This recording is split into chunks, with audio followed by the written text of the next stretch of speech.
الاتحاد المغربي لكرة القدم بدأ التحرك فعليا من أجل اللاعب الشاب أيوب بوعدي.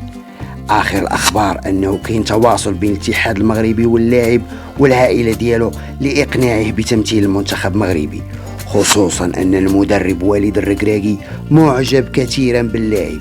أيوب بوعدي لفت الأنظار بشكل مبهر في مباراة ريال مدريد الأخيرة.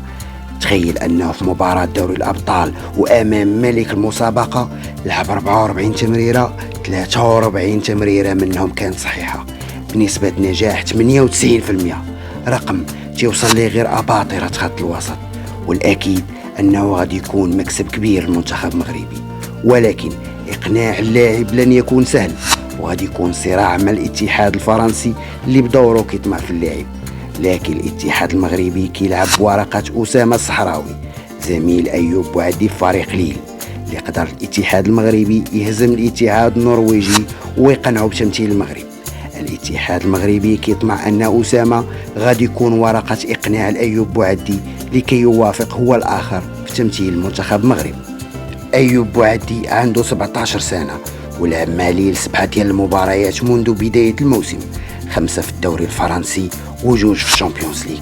في الدوري الفرنسي دقة التمرير عنده كانت 97%، إحصائيات رهيبة في التمرير.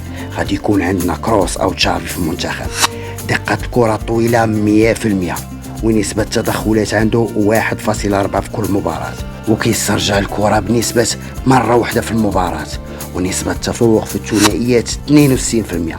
وهذه الإحصائيات كان ممكن تكون أكثر، إلا أنه ما لعبش رسمي غير في مباراة واحدة من أصل 5، ونسبة الدقائق اللي لعب هي 20 دقيقة في كل مباراة.